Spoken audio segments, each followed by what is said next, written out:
Why do we buy the things we buy? Choose one product instead of another? The person who can solve those mysteries stands to make a fortune, and many of America's largest companies think they've found him. Dr. Clotaire Rapaille is a French-born psychologist who believes the best way to crack open the average American's wallet is to dig into our earliest childhood memories. Sound a little weird? Well, see for yourself. Chances are there's one man who's had a hand in the way you spend your money virtually every day. From helping to market the coffee you may drink, to the car you may drive, to the jet we may all soon fly in. His name is Dr. Clotaire Rapaille, and although he may seem more than just a little bit French, he's an American citizen who understands that what makes his fellow consumers tick is a lot more than just silly commercials. All the people that say, oh, if you have a good advertising, you can force people to buy something. I mean, we're not that dumb. It doesn't work very long. We're the most consumer-driven society in the world. Do you think that a lot of our companies get it wrong? A lot of them. A lot of them.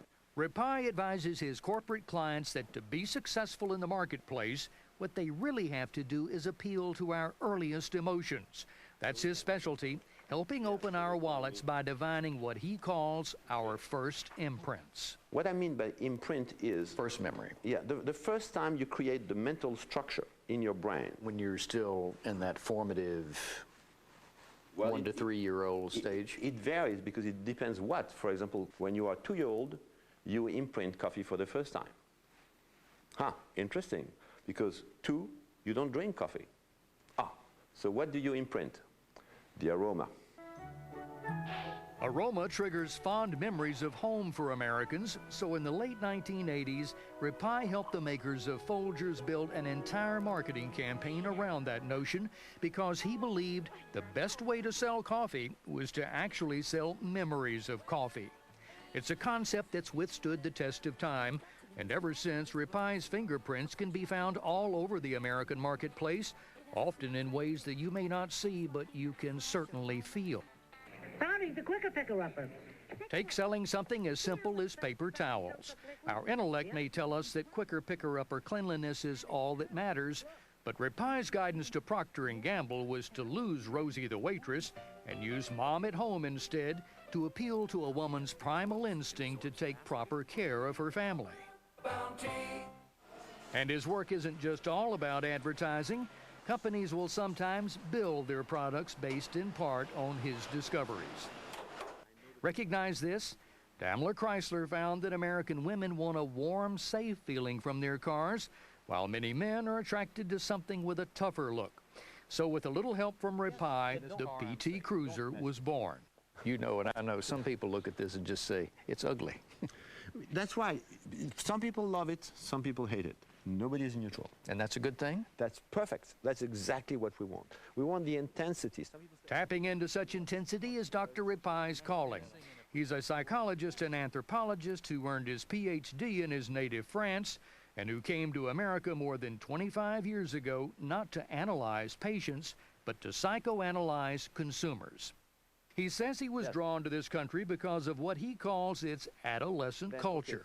It's the only place in the world where you can pursue your dreams and where success is defined by the financial reward that follows. That's why I chose to become American. You know, I'd rather be part of an adolescent culture than a senile culture. So there's no doubt about that. In fact, you once said, didn't you, that we're not a country so much as we are a dream. Absolutely. We have big dreams, you know, and we're only interested in what is impossible. And we make it. Because other people say, no, it's not possible. It's not possible? Let's do it. It's that same kind of drive that attracts executives from all over the world to his French-style mansion outside New York City, because as one client, Steve Bechara, says, for a fee of around $250,000, Rapaille offers something traditional marketing gurus could never match. He drills into past experiences and reveals what influence that has on their assumptions or perceptions about a product. Bechara is in charge of marketing for a small company called Turbo Chef, which wants to redesign its commercial oven, now found in fast food restaurants, into something Americans feel they have to have in their home kitchens. Given that mission, Bechara, who's been in the business for 20 years, thought Rapaille was the perfect man for the job. Some may perceive him as a mad scientist, and others think that he's brilliant and is able to provide certain insights into the cultural marketplace. I have to ask you to try very, very hard not to be too intelligent. This is how Rapaille does it. He calls them imprint sessions, a series of gatherings with a cross-section of consumers. Any other reactions? Any other feeling? We watched as he went to work for TurboChef, and at first, it looked like the focus groups most market researchers use. There you go. Who said chef?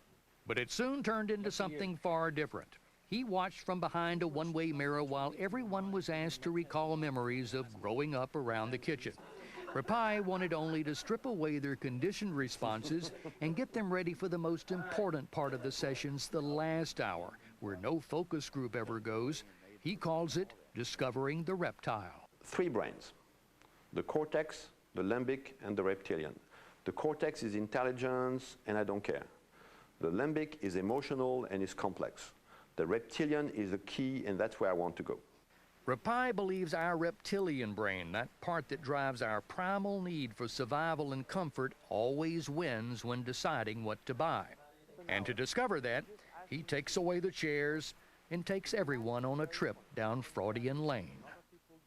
I would like to try to remember to go back when you were children. The first experience about being fed, I remember my mother or my grandmother, the smell, the aroma. I want to understand the real first time as a child that you have been experiencing that. Even if you are resistant, half an hour on the floor listening to a relaxation tape, your heartbeat starts changing, your body temperature starts changing. And when they go through the process, they say, you know, something else came back that I didn't remember for like 40 years. Amazing.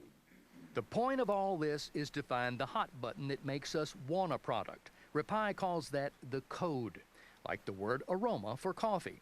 It's often a simple thought or phrase that becomes the guidepost from design to marketing, so our unconscious will say to us, stop thinking about it, just buy it. Yep. You know, I can understand how that might work with something as visceral to the senses as coffee, but how the heck do you make that work with an oven? Anything, if there is a word, you have a first imprint. But an oven is so much related to food, to mother. I knew we'd get to mother somewhere. Of course, what is inside here? This is maybe the first oven. I mean, the food was always at right temperature there. Is what he's doing revolutionary? Have you ever heard of it being done before? It's revolutionary in market research, that's for sure. And there aren't many people that will dig as deep or who are as willing to go into this fuzzy voodoo territory. The kitchen is surrounded by the two. That fuzzy voodoo territory is what TurboChef hopes will help build a whole new product. After 10 imprint sessions, they discovered the code, which is highly secret and which they will only say has something to do with the warmth and comfort that comes from home cooking. The company thinks one way to evoke that feeling may be to shed its industrial image for a look much like these prototypes, a modern version of Mother and apple pie. Did you ever think you'd be using a little Freudian theory to sell an oven? No, but I've always had a sense that you really have to win the battle of the mind and what people are thinking. And so the better we understand their mind and their behavior, the more successful we'll be. And sometimes that special insight is as simple as taking us back to the future. This is a prototype of Boeing's newest commercial jet, the Dreamliner 787, which focuses heavily on passenger comfort, from the design of the windows to the lighting, even to the feel of the jet when you enter. Clotaire Rapaille was one of only a few consultants to work with Boeing. He ran those signature imprint sessions of his, and the company hopes they will ultimately reshape the way we think and feel about air travel. And if that works for you, you can tip your hat to a Frenchman who thinks he's just about figured us out.